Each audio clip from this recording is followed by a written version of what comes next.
மரியாதையே இல்லையா? நீ பிளாட்ஃபார்ம்ல கஷ்டப்படுற, ஆனா சரி 5 ஸ்டார் ஹோட்டல்ல சுகமா இருக்கா. அத பாரு. அதுக்கு பிடிச்சதெல்லாம் சாப்பிட்டுக்கிட்டு குடிச்சுக்கிட்டு எஞ்சிட்டு இருக்கோம்.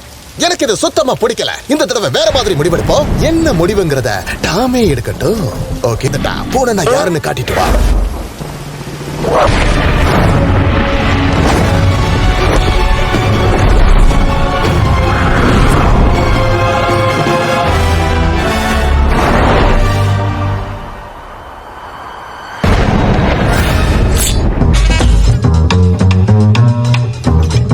Sweat the technique.